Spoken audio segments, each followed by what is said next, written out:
আমরা সবাই উন্নতি চাই, উন্নতি চাই, উন্নতি করতে হবে বলে বলে পাগল হয়ে যাই, কিন্তু সেই উন্নতি করার আগে যে ধাপটি রয়েছে সেখানে কেউ নজর দেয় না। সেই উন্নতি করবার আগে শিখতে হবে সংকটে কিভাবে হাসতে হয়, অন্যায়ে চুপ থাকতে হয়, আর নিজের কষ্ট নিজেই গিলে ফেলতে হয়।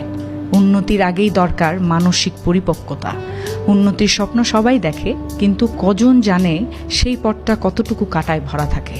জীবনে উন্নতি করতে চাইলে শুধু পরিশ্রম করলেই হয় না, আপনাকে শিখতে হবে সংকটে কিভাবে হাসতে হয়, ভালো থাকতে হয়। দুর্দিনে যারা মুখে হাসি ধরে রাখতে পারে তারাই সত্যিকারের মানসিক শক্তির পরিচয় দেয়। শিখতে হবে অন্যায় দেখেও চুপ থাকতে হয় কিভাবে, কারণ সব যুদ্ধে আপনার অংশ নেওয়াটা দরকারি নয়। কিছু যুদ্ধ উপেক্ষাই শক্তি। প্রতিটি অপমান, প্রতিটি ব্যথা, প্রতিটি কষ্ট, সব কিছু কাউকে না জানিয়ে নিজের ভেতরেই গিলে নিতে শিখতে হয়। কারণ উন্নতি কেবল ফলাফল নয়, এটা একটা কঠিন মানসিক যাত্রা, যেখানে আপনি বরাবর ভাঙবেন, আবার নিজেই নিজেকে গড়ে তুলবেন।